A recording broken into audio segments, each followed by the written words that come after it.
Hello everyone, it's Monday evening. ಗುರುವಾರ ನಮಗೆ ವಾರ ಆಗಿರೋದ್ರಿಂದ ನಾನು ಯಾವಾಗಲೂ ಅಷ್ಟೇ ಗುರುವಾರನೇ ವಾರ ಮಾಡ್ತೀನಿ. ಸೊ ದ್ಯಾಟ್ ನನಗೆ ವೆಡ್ನಸ್ಡೇ ದೇವ್ರ ಸಾಮಾನೆಲ್ಲ ಕ್ಲೀನ್ ಮಾಡಿಕೊಂಡು ಗುರುವಾರ ಮಾಡೋದಕ್ಕೆ ಸರಿ ಹೋಗುತ್ತೆ ಅಂತ. ಬಟ್ ಲಾಸ್ಟ್ ವೀಕು ನಾನು ಮನೇಲಿರಲಿಲ್ಲ. ದೇವ್ರ ಸಾಮಾನು ತುಂಬಾ ಗಲೀಜಾಗಿದೆ ಅನ್ನಿಸ್ತಿತ್ತು. ಅದಕ್ಕೆ ಇವತ್ತೇ ಕ್ಲೀನ್ ಮಾಡ್ಕೊತಾ ಇದ್ದೀನಿ. ಇನ್ನು ನಾನು ಪೂಜೆ ಮಾಡೋ ಟೈಮಿಗೆ ಲಿಶುನು ಕೂಡ ಎದ್ದು ಬಂದ್ಲು. ನಾನು ಪೂಜೆ ಮಾಡಬೇಕಾದ್ರೆ ಲಿಶು ಏನಾದರೂ ಇದ್ರೆ ಅವಳನ್ನು ಕೂಡ ಇನ್ಕ್ಲೂಡ್ ಮಾಡ್ಕೊಳೋದಕ್ಕೆ ಟ್ರೈ ಮಾಡ್ತೀನಿ. ಬಿಕಾಸ್ ನಾವು ಈಗಲಿಂದನೇ ನಮ್ಮ ರಿಚುವಲ್ಸೇ ಆಗಿರಲಿ ಅಥವಾ ನಮ್ಮ ಕಲ್ಚರೇ ಆಗಿರಲಿ ಮಕ್ಕಳಿಗೆ ಹೇಳ್ಕೊಡ್ಬೇಕು ಅನ್ನೋದು ನನ್ನ ಒಪಿನಿಯನ್. ನಿನ್ನೆ ವಿಡಿಯೋದಲ್ಲಿ ನಾನು ಕುಕ್ಕರ್ ಒಳಗೆ ಒಂದು ಬೌಲ್ನ ಇಟ್ಟೆ. ಏನಕ್ಕೆ ಅಂತ ಕೇಳ್ತಾ ಇದ್ರಿ. ನಾರ್ಮಲಿ ಬೇಳೆ ಇಟ್ಟಾಗ ವಿಷಲ್ ಹೊಡಿಬೇಕಾದ್ರೆ ನೀರು ಜಾಸ್ತಿ ಈಚೆಗೆ ಬರುತ್ತೆ.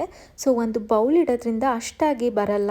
ಅರೌಂಡ್ 7 o'clock ಹಂಗೆ ಲಿಶುನ ಕೆಳಗೆ ಆಟಾಡೋಕ್ಕೆ ಕರ್ಕೊಂಡೋಗೋಣ ಅಂದ್ಕೊಂಡೆ. ಬಟ್ ನೋಡಿದ್ರೆ ತುಂಬ ಜೋರಾಗಿ ಮಳೆ ಸ್ಟಾರ್ಟ್ ಆಯಿತು. ಸೊ ಮನೇಲೇ ಅವಳಿಗೆ ಸ್ವಲ್ಪ ಆ್ಯಕ್ಟಿವಿಟೀಸ್ನ ಮಾಡಿಸ್ದೆ. Thank you for watching. Bye.